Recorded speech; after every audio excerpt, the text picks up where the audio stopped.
جلد بازی میں ہم غلط رویہ غلط ٹریک استعمال کر رہے ہیں. پور کنڈیشن ہوتی ہیں گاڑیوں کی تو وہ بنتی ہیں باعث ایکسیڈنٹ کا. ایک کار کے اندر پوری فیملی بیٹھی تھی، بیوی بچے سارے کار کے اندر ہیں، جا رہے ہیں.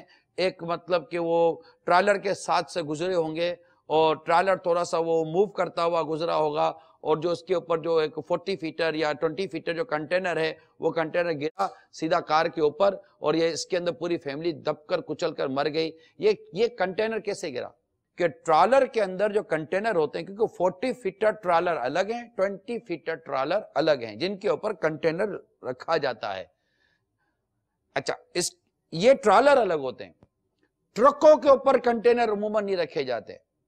ان آنکھوں نے دیکھا ہے 20 فیٹر کنٹینر، جو 20 فیٹ جس کی لینتھ ہے، لمبائی ہے، 20 feet container 15 feet 18 feet 17 feet اس سے کم و بیش فیٹ کے ٹرک کے اوپر یہ کنٹینر میں نے اپنی آنکھوں سے دیکھے.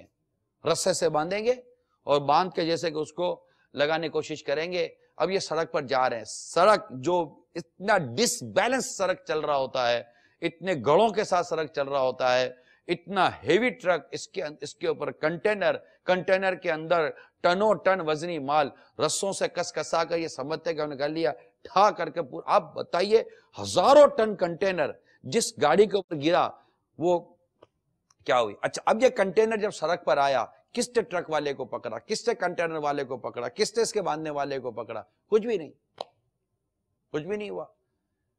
کیا آپ نہیں سمجھتے کہ اس طرح بے دردی کے ساتھ غیر قانونی طور پر، غیر اخلاقی طور پر، غیر شرعی طور پر سڑک پر گاڑیاں چلانے والے یہ زبردست قسم کے دہشت گرد نہیں ہیں؟